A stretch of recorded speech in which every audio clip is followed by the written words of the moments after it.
인생을 살다 보면 여러 사람들을 만나며 인간관계에 대한 고민도 생겨나는데요. 우리가 사람과 아예 안 마주칠 수는 없고 모든 운과 복은 사람으로부터 흘러옵니다.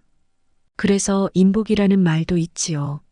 그런데 이 인복은 사람의 본 모습을 알아보느냐 못 알아보느냐도 어느 정도 영향이 있는 것 같습니다. 부자들과 성공한 사람들은 인간관계에서도 이 점을 잘 활용하지요.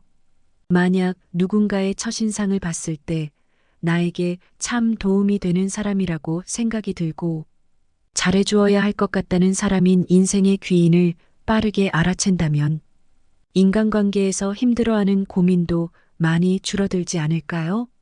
그래서 오늘은 사람을 만났을 때 본성을 빠르게 파악하고 서로가 좋은 귀인이 되어줄 수 있는 방법을 소개해 드리려고 합니다. 하버드 대학의 여러 연구 결과에 따르면 타인을 이해하는 감성 지수가 높은 사람은 인간관계와 교제에 굉장히 수월하고 복잡한 관계가 이뤄지는 현대사회에서도 큰 상처를 받지 않습니다. 사람을 잘 보고 자신의 감성 지수가 높아 내면이 단단하다 보니 그런 것인데요.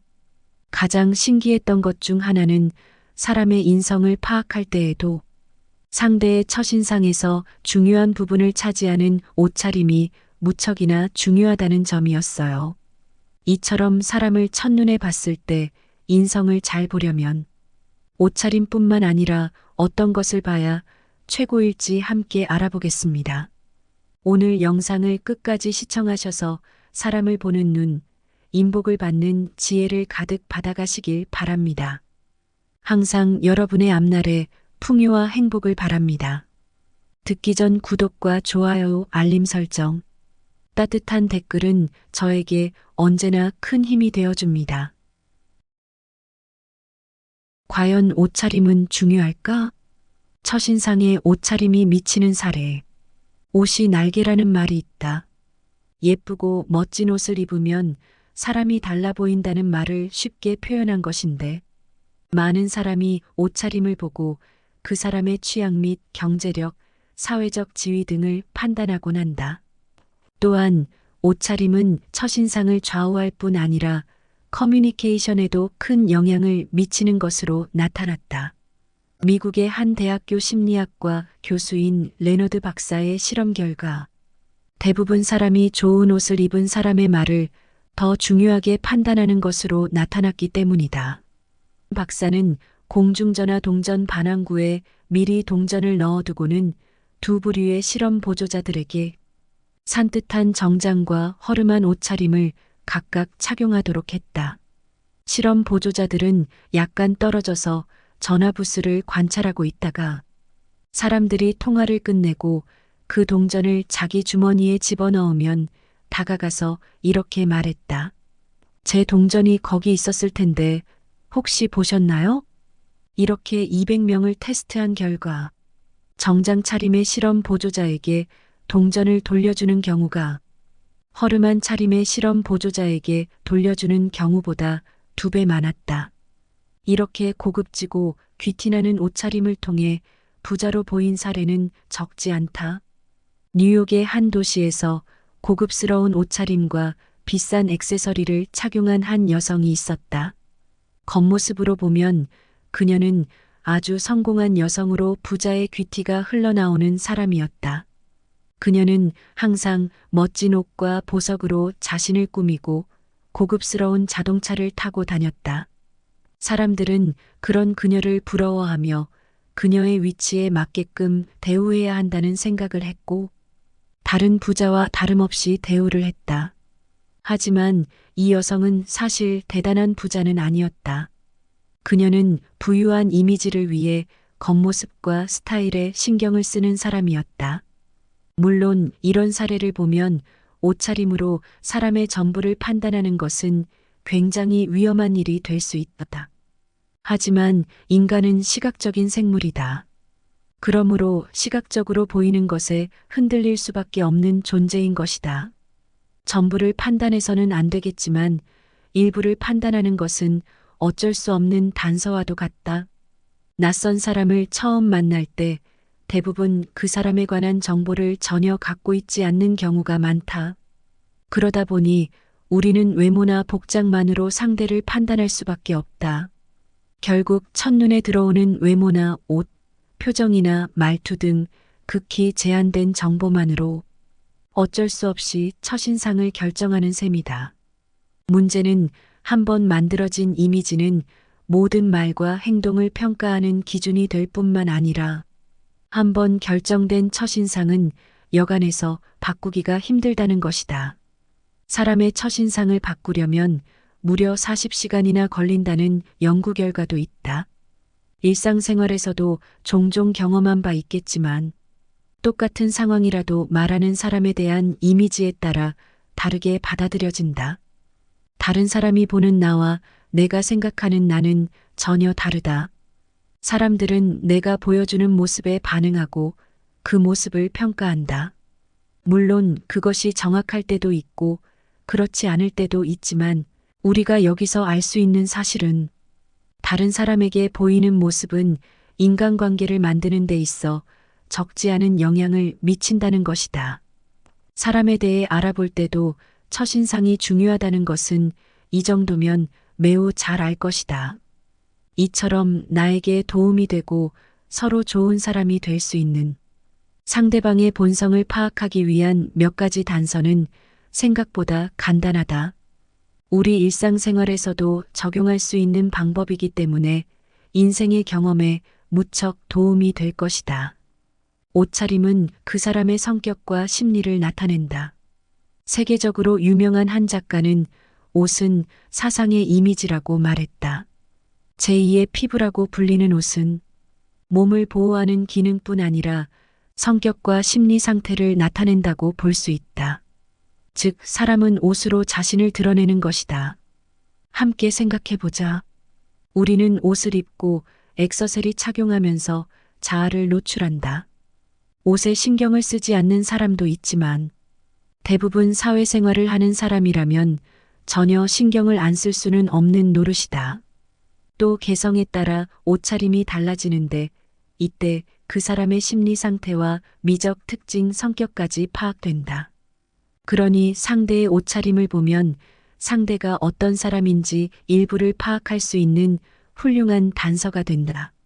이렇게 겉모습이 노출되는 사람을 심리학에서는 확장된 사람이라고 한다. 구체적으로 어떤 옷을 입는 사람이 어떤 첫인상을 가지는 것일까? 일상생활에서 자연스럽게 꾸밈없이 입는 사람은 침착하고 신중한 경우가 많다. 또는 그런 이미지를 가진 경우도 많다. 성실하고 관대해서 업무나 학습에 진지하게 임하는 것을 종종 볼 수 있다. 일에서도 마찬가지다. 원칙을 지켜 일하고 책임감도 크다. 업무를 안정적으로 능력 있게 처리하고 떠벌리는 걸 좋아하지 않는다. 마치 성공한 사람들의 태도와 비슷하다. 매사에 냉정하고 이성적인 사람들이 많다. 다만 이들의 단점은 창조성이 없고 매력이 부족한 경우가 종종 있다. 여러 연구 결과의 통계에 따르면 단일한 색의 옷을 자주 입는 사람은 정직한 경우가 많다. 이성적으로 사고하지만 대신 감성적인 부분은 부족하다. 보통 연한 색을 자주 입는 사람은 명랑하고 활발하다. 활발한 사람이기에 말하기 능력과 태도가 좋은 편이며 인간관계가 원활하고 사람들과 함께 있는 것을 좋아한다. 반대로 짙은 색을 자주 입는 사람은 말하는 걸 그다지 좋아하지 않는다. 매사에 신중하고 속이 깊다. 한편으로는 냉정하고 계획이 주도 면밀하여 놓치지 않으려고 한다. 그래서 타인의 수작이 쉽게 통하지 않는다.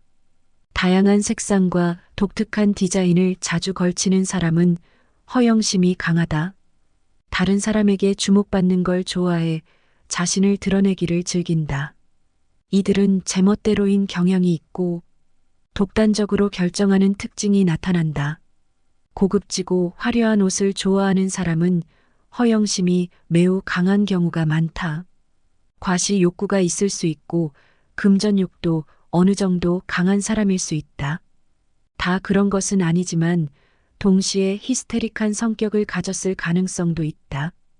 유행하는 스타일을 자주 입는 사람은 품위를 중시하지만 자신만의 주장이나 명확한 가치관이 없다.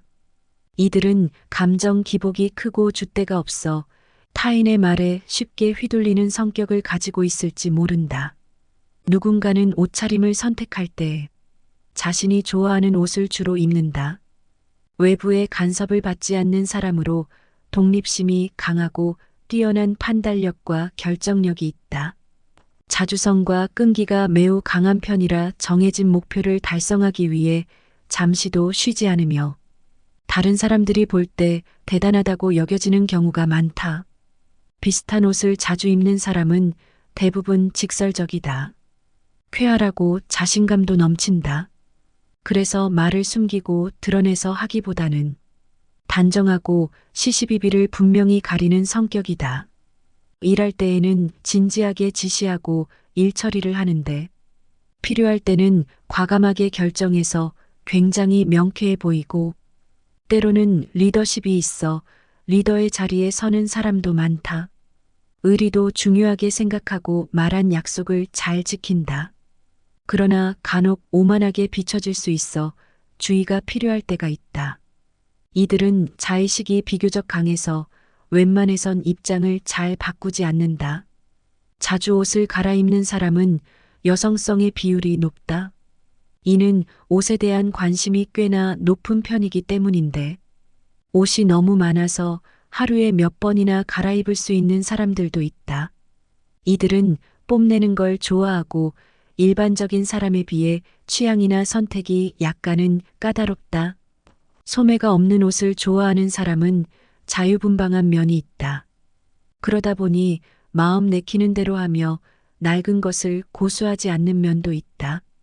누가 뭐라고 해도 자기 방식대로 처리한다. 반면 한계를 깨부수고 참신한 것을 좋아한다. 자의식이 비교적 강해서 때로는 개인의 호불호로 모든 것을 판단하는 경향이 있다. 긴 소매를 자주 입는 사람은 보수적이고 규율을 지키려고 한다. 새로운 것에 배척하는 태도를 보이고 창조 정신이 떨어질 수 있다. 이들은 명성과 지위를 높은 가치로 여기기에 원하는 이상을 높게 잡는 면이 있다. 괴로움과 고생을 잘 견디고 적극적인 능력은 비교적 강하기 때문에 어려운 조건에서도 사업을 성공적으로 이끌어 사람들의 존중을 받기도 한다. 이런 사람은 주로 지도자가 되려고 한다. 칭찬받는 것을 좋아하며 타인이 보는 이미지를 상당히 중요하게 여긴다. 그러다 보니 자기 행동에 신경 쓰고 옷도 무게 있게 입는다. 자신이 보여주고 싶어하는 이미지에 맞게 입는 것이다. 또 품이 넓은 옷을 좋아하는 사람은 대부분 내향적이다. 그들은 자의식이 비교적 강해서 나를 중심에 둔다.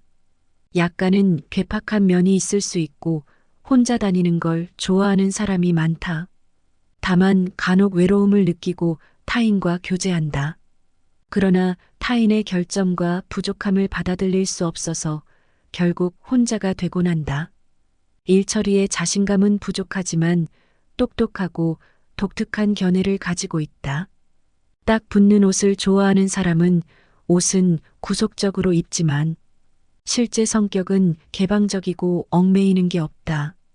구속받는 걸 싫어해서 반항심이 자주 일어난다. 이런 사람은 비교적 깔끔한 것을 좋아하고 일상생활도 단정한 것을 찾아볼 수 있다. 여성의 경우 매우 부드럽고 동정심이 강한 성품을 지닌 사람이 많다. 옷 입는 것을 신경 쓰지 않는 사람은 기밀성과 논리가 부족하다. 반면 실력은 뛰어날 수 있다. 그들은 긍정적이고 책임감이 있다. 친절하고 일할 때 말하는 대로 지키는 편으로 시작과 끝맺음이 있다.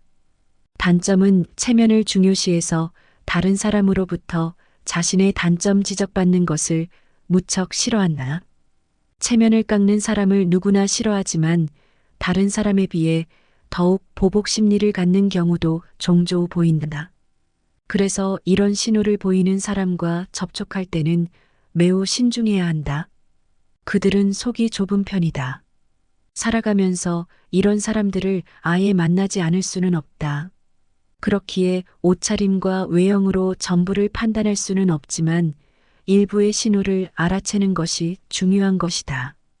그 밖에도 외모적인 단점을 가리기 위해 어떤 부분의 치장은 굉장히 중요하게 여기는 사람도 있다. 예를 들어 외모에 자신이 없는 여성은 몸매가 드러나 여성성을 강조하는 미니스커트를 입어서 남성들의 시선을 끌려고 할 수 있다. 또 탈모가 심해 고민인 일부 남성은 화려한 신발과 양말을 신어서 머리로 시선을 끌지 않고 다른 부위로 시선을 분산시킨다. 상황에 따라 기호가 바뀌는 사람도 있다. 물론 사람 중에는 선택을 거치지 않고 옷을 집히는 대로 입는 사람도 있다. 이 중에 일부는 정서가 불안한 경우가 있다. 그들은 일상에서 벗어나 변화가 풍부한 삶을 살길 바란다. 옷은 종류와 스타일이 너무 많다. 개인마다 선호도가 다르고 기분이나 시간에 따라 옷의 취향도 변한다. 단순히 옷 한 벌로 상대방의 진실한 의도를 판단하는 것은 불가능하겠지만 적어도 지금 차림새로 어떤 신호를 받을 수는 있다. 이런 신호는 현재 심리 상태와 아주 큰 관계가 있다. 상대를 더 잘 알 수 있는 방법이 될 수 있으므로 사회생활에 도움이 될 수 있다. 하버드 심리센터 감성 코칭에 따르면 상황과 위치에 따라 그에 따른 복식을 갖춰야 한다는 것은 상식이다. 이것은 우리가 사회를 살아가면서도 인생의 경험으로 체득한 지혜 중 하나일 것이다. 사람과 사람 사이에서는 옷차림으로 예의와 격식을 차리고 상대에 대한 존중을 표할 때가 많다. 또한 어쩔 수 없이 인상을 좌우하기 때문에 인간관계 형성에 중요한 요인이 된다. 그러므로 자신의 감성을 충분히 발휘할 수 있는 옷차림으로 자신을 표현해보자. 잘 모르겠다고? 그렇다면 먼저 자신이 좋아하는 색과 자신에게 어울리는 색을 알아보자. 그런 다음에는 자신이 선호하는 취향의 옷은 어떤 종류인지 한번 생각해보자. 마지막으로 상대의 옷차림에서 느껴지는 성격을 분석해보고 나에게 적용하면 어떨지 시뮬레이션 하는 것도 옷차림으로 성공을 이뤄낼 수 있는 방법 중 하나다. 습관처럼 따라붙는 버릇은 개성이 아니다. 옷차림뿐만 아니다. 상대를 파악할 수 있는 능력에는 다음과 같은 것들이 있다. 예컨대 버릇은 어떤 일이나 사물에 대한 견해를 보이는 반응이다. 상대와의 대화에서 고정적인 언어 반응 패턴을 보면 비슷한 상황이 나타났을 때 무의식 중에 그 사람의 반응이 튀어나온다. 무의식의 심리 표현인 것이다. 예를 들어 당연히 반드시 꼭을 사용하는 걸 좋아하는 사람이라면 냉정하고 이성적인 사람일 확률이 높다. 이런 사람은 자신감이 넘쳐서 자기 말을 신뢰한다. 그리고 타인에게 인정받고 이야기를 나누는 상대방을 충분히 설득할 수 있다고 믿는다. 주로 관리자의 위치에 있는 사람이 이런 입버릇을 가지고 있는 것을 종종 볼 수 있다. 이것은 그가 맡은 역할과도 연결되어 있다. 일처리 태도와 주도적 역할이 무의식적으로 반영되기 때문이다. 솔직히 진짜 그 말은 거짓말이 아니라를 자주 반복하는 사람들이라면 이들의 속마음은 초조하고 불안할 것이다. 다른 사람이 자신을 오해할까봐 두려워하는 것이다. 타인의 평가에 민감하고 신뢰와 인정을 받길 바라기 때문에 거듭 거짓말이 아니야라는 말로 진실성을 강조할 수 있다. 아마도 어쩌면 대략을 입에 달고 사는 사람은 자기 방어 의식이 매우 강한 편이다. 그래서 웬만해서는 자신의 사람이 아니라면 속마음을 털어놓지 않는 경우가 많다. 보류와 여지를 남기는 말로 자기 퇴로를 준비해 둔다. 말할 때 절대적이지 않고 공격과 수비를 둘 다 할 수 있는 책략을 취하는 것이다. 이들은 냉정하지만 인간관계는 양호한 편이다. 더 많은 이익을 위해 사소한 것을 양보하는 것을 의미하므로 정치에 종사하는 사람이 자주 사용하는 것을 살펴볼 수 있다. 누가 그러던데 듣자 하니 들어보니까 라며 발언을 시작하는 사람은 보고 들은 것은 많지만 판단력이 부족한 사람이 많다. 예를 들면 누가 그러던데와 같은 단어로 자기 발언의 융통성을 부여하는 것이다. 이것은 사람 간의 처세를 원만하게 유지하면서 퇴로를 준비하는 것이다. 이들은 판단력이 부족할 수 있고 그러다 보니 심리적 갈등을 자주 일으킬 수 있다. 말에 항상 그러니까와 같은 추임새가 따라다니는 사람이라면 어휘량이 부족하거나 생각이 느려서 형성된 버릇일 수 있다. 이런 추임새로 단어를 조합할 충분한 시간을 번다. 또 말실수를 두려워해서 버릇으로 간헐적인 사고를 한다. 그러나 하지만 그런데 등 전환의 어휘를 자주 쓰는 상대방이라면 이런 사람은 제멋대로인 경향이 있다. 일반적으로 전환성 단어를 사용하는 것은 일종의 자기 보호라고 표현된다. 대중적인 곳에서 이런 표현을 자주 들을 수 있다.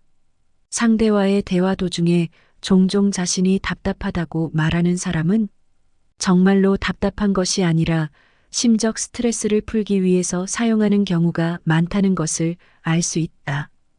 왜냐하면 현대인은 스트레스가 많고 심적 변화가 빠르기에 이런 부정적인 버릇으로 자신의 고통을 털어놓는 경우도 많다. 보통 바쁜 도시의 직장인들이 자주 사용한다.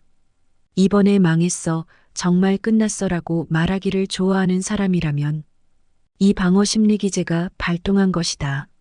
어떻게 보면 좋지 않은 결과를 쉽게 받아들이려는 심리적 작용이다. 불행한 일이 발생하기 전에 미리 입으로 나쁜 결과를 강화해서 상처가 불러올 긴장과 괴로움을 약화하는 것이다. 한마디로 자신을 보호하려는 특징으로 볼 수 있다. 사람의 말버릇은 심리적 특징과 일처리 대응 태도를 반영한다.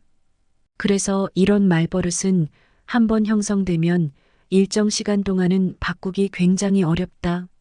자기도 모르게 튀어나온 버릇으로 발언의 질을 떨어뜨리기도 한다. 듣는 사람이 어떻게 받아들이느냐에 따라 자기 이미지에 영향을 준다. 우리는 이렇게 말의 버릇으로 상대를 살펴볼 수 있지만 우리의 말에도 주의할 수 있다는 점에서 훌륭한 거울 치료가 된다. 나의 말버릇과 표현하고자 하는 것이 관련 없다면 최대한 피하는 것이 좋다. 감성 코칭에 따르면 사람의 말에는 긍정의 버릇과 부정의 버릇이 있다고 한다. 추임새처럼 말의 앞과 뒤에 특정 단어를 꼭 붙이는 사람도 있다. 그런데 정작 자신은 그것을 잘 인지하지 못한다. 문제는 버릇이 상대의 감정을 자극할 수도 있다는 것이다. 안타깝게도 이 때문에 불필요한 오해를 불러오기도 한다. 만약 이런 상황이 나타난다면 버릇을 고치도록 노력해보자. 우선 당신의 버릇은 무엇인지 곰곰이 생각해보자. 나도 모르게 무심코 버릇을 무의식 중에 말했다면 그 버릇을 빼고 그 문장을 다시 말해보는 연습을 하자. 또 버릇을 고치려면 풍부한 어휘력을 갖도록 하면 바꿔서 말할 수 있다. 상대가 말 속에 심은 심리의 비밀 코드를 풀어라. 말버릇뿐만 아니라 사람의 심리를 꿰뚫어 보는 것도 어렵지만은 않다. 사실 사람의 속마음은 빙산과 같다. 보이는 것은 10%인데 불구하고 90%는 볼 수 없다는 것이다. 감춰진 속마음을 쉽게 드러내지도 않는다. 그러나 절대 관측이 불가능한 것은 아니다. 그 사람이 하는 말의 의미와 의도를 파악하면 된다. 상대의 말에 드러난 정보로 우리는 그가 어떤 생각을 하는지 짐작 가능하다. 말은 자신을 나타내는 수단이자 표현을 하는 수단이기 때문이다. 그래서 누구나 자기도 모르는 사이에 복잡한 심리와 기분을 말에 반영한다. 나도 모르게 얼떨결에 하는 말이나 단어를 통해 숨기고 싶은 깊은 감정이 나타나기도 한다. 이것을 잘 보면 그로 인해 상대방의 의중을 알 수 있게 된다. 물론 이때 가장 소중한 가치는 경청이다. 경청이 동반되어야 가능하다. 처음 대화를 나눌 때 양측은 정중한 표현을 사용하거나 아주 공손한 태도를 보인다. 서로 친해지면 대화를 나누는 자세가 유연해지고 말할 때 단어의 배치도 자유로워진다. 말 속에 자신의 감정을 담는다. 이것으로 상대의 심리와 기분을 식별할 수 있다. 말 속에서 담긴 비밀 코드를 풀고 싶다면 먼저 상대를 편안하게 해줄 필요가 있다. 마치 인사 담당자를 생각해 보면 잘 이해할 수 있다. 기업의 인사 담당자는 사소한 질문으로 그들의 긴장을 풀어준다. 면접자들은 처음에는 적절한 어휘 선택으로 답변을 잘하지만 시간이 지날수록 자신에게 익숙한 어휘가 튀어나온다. 그럴 때 담당자는 구직자의 심리와 역량을 충분히 관찰하는 것이다. 말투는 사람들의 교양 수준을 짐작할 수 있게 한다. 또한 말투는 사회 계층과 지리적 환경을 드러낸다. 교육 정도가 드러나기도 해서 심리학적인 의미와 가치를 지닌다. 물론 지역에 따라 억양이 다르고 어휘가 다를 수 있다. 성장 환경에 따라 다른 말투와 다른 어법이 구사되는 것이다. 말하는 속도는 개인의 성격 특성을 보여준다. 장기간에 걸쳐 고착된 것으로 그 사람의 객관적인 자료가 된다.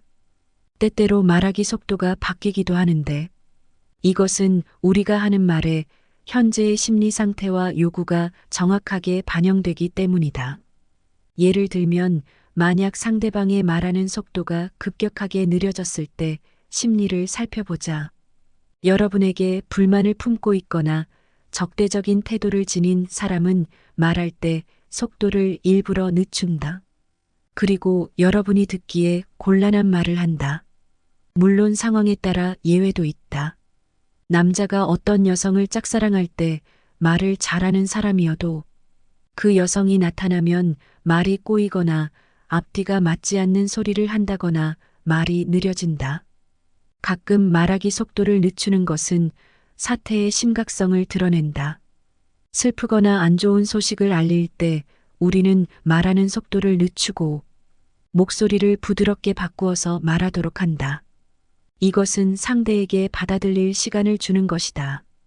평소 침착하고 느긋하게 말하는 사람이 갑자기 말을 빠르게 할 때가 있다.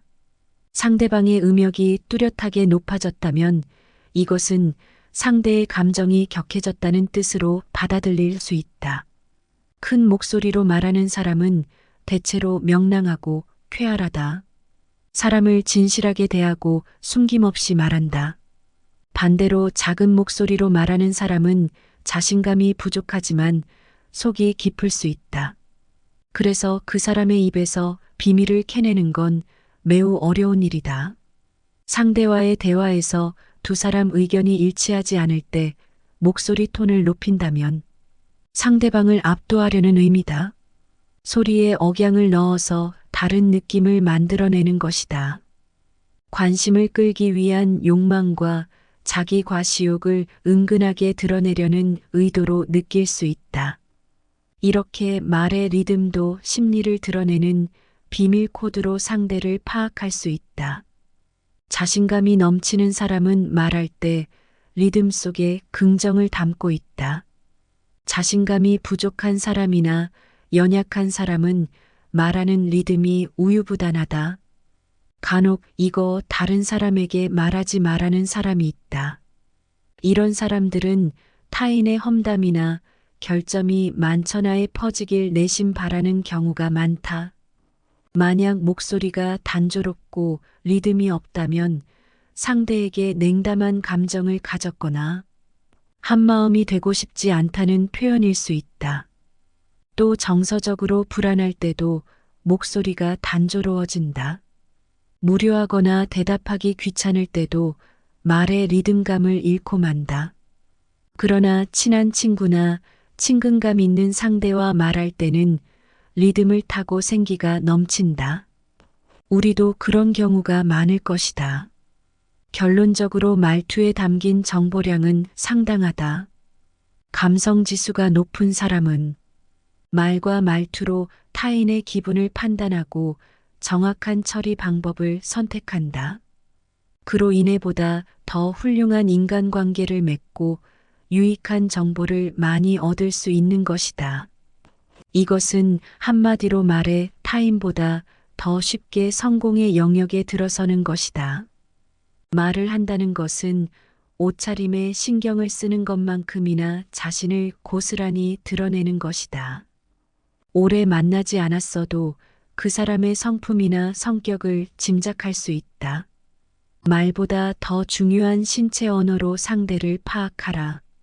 하버드 심리센터 연구원은 얼굴을 마주하고 이야기를 나누는 것에만 의존하지 말고 상대방의 자세나 태도, 위치와 거리 등 많은 방식으로 소통하는 것을 봐야 한다고 했다. 이것은 정확하게 말하면 인간이 교류하는 데 있어 60% 이상이 비언어의 방식인 신체 언어를 통해 진행된다는 것이다. 신체 언어는 무의식 중에서 일어나는 진실한 반응이다. 사람들의 특별한 관심을 끌어내지 못하지만 사실상 언어보다 더 많은 정보를 전달한다. 몸을 마음과 다르게 표현하는 사람은 거의 없다. 대화를 나눌 때 무심코 하는 동작을 포착해 상대방의 일을 알 수 있다. 지금부터 대화를 나눌 때 맞은편에 앉은 사람이 어떤 동작을 하는지 살펴보자. 속마음 그대로 말하는 것인지 아닌지 금방 알 수 있다. 예를 들어 한 손으로 턱을 괴고 있다면 대화할 때 많은 사람이 이 동작을 취한다. 이것은 여러분의 이야기가 상대를 실증나게 한 경우가 많다. 상대방은 이 화제가 빨리 끝나길 바라고 있다. 자신이 말하고 싶지만 말이 끝나지 않으니 턱을 괴며 스스로 통제하는 것이다. 이 사람과 이야기를 나누고 싶다면 재미있는 화제를 가지고 찾아가야 한다. 이야기를 나누는 도중에 상대가 이런 행동을 한다면 눈치껏 대화를 끝내거나 그가 흥미를 느낄 만한 화제로 바꾸어라. 끊임없이 손으로 턱을 매만진다면 생각하는 걸 좋아하는 사람이다. 자신만의 세계에 빠져 상대의 이야기를 듣지 않는 경우도 많다. 믿지 못하겠다면 상대가 턱을 만질 때 방금 무슨 이야기를 생각했는지 물어보라. 이런 사람은 대부분 대화 내용과 무관한 생각을 하고 있을 것이다. 대화를 나누는 도중에 계속해서 귀를 만진다면 이런 사람은 조용한 편이 아니다. 그들은 말하는 걸 좋아하고 청중이 되길 원하지 않는다. 귀를 만지는 것은 지루하다는 의미다. 그래서 자기 기분을 은연중에 통제하려는 것이다. 행동 자체가 진실한 심리를 반영하는 것이므로 이때 말을 멈추고 상대의 의견을 묻는 것이 좋다. 말할 때 상대의 행동을 통해 알 수 있는 방법은 다양하다. 눈이 향하는 곳과 손가락이 가리키는 방향이 일치하지 않는다면 사실을 날조하는 것일 수 있다. 진심이 아니기에 사지의 반응이 조화롭지 않은 것이다. 상대방이 이러한 행동을 한다면 그가 한 말을 신뢰하지 않는 편이 좋다. 한쪽 입꼬리를 들어 올리면 무시하고 깔보는 것을 의미한다는 것을 알 수 있다. 한 걸음 물러나거나 팔짱을 끼는 것은 자신 없는 발언에 대한 방어와 물러남의 자세로 볼 수 있다. 이처럼 하버드 심리센터 연구원들은 신체 언어 표현은 무의식을 반영하기에 일부러 통제하기 어렵다고 말한다. 따라서 말할 때 무심코 하는 작은 동작을 간과해서는 안 된다. 상대에 대해 알 수 있는 아주 큰 기회를 놓치는 것과도 같다. 이러한 표현은 상대를 파악하는 유용한 도구다. 이 말은 거꾸로 보자면 우리 자신도 파악당할 수 있다는 것이다. 아무튼 사람의 몸 동작에는 심리 요구가 담긴다. 무의식 중에 표현되는 동작을 통해서 대화의 방향과 진실성을 가늠할 수 있다. 상대방의 속마음과 감정을 엿보는 것은 인간관계에서 매우 유리한 고지를 점령하는 것으로 볼 수 있다. 그리고 적당히 나서고 물러서야 할 시점을 알 수 있다. 나에게도 습관이 되어버린 몸동작이 있는지 한번 점검해 보자. 그리고 말을 할 때 상대방에게 신뢰를 주는 동작을 연습하여 나의 첫인상과 이미지를 구축해 보자. 더불어 상대의 자세를 살펴보며 그가 전하는 심리를 분석해 보면 사람의 본성을 파악하는데 도움이 된다. 오늘 들어보신 이야기 어떠셨나요? 옷차림 외에도 말투, 그리고 비언어적 표현들의 구체적인 사례를 보니 어떻게 사람을 대하고 알아야 할지 인간관계에 대한 지혜가 한층 더 깊어진 것 같습니다. 우리의 인생 귀인을 맞이할 준비는 여기서부터 시작이 아닐까 하네요. 항상 여러분의 앞날에 행운이 가득하길 바랍니다. 지금까지 인생길잡이였습니다. 구독과 좋아요, 알림 설정, 여러분의 따뜻한 댓글은 큰 힘이 됩니다. 감사합니다.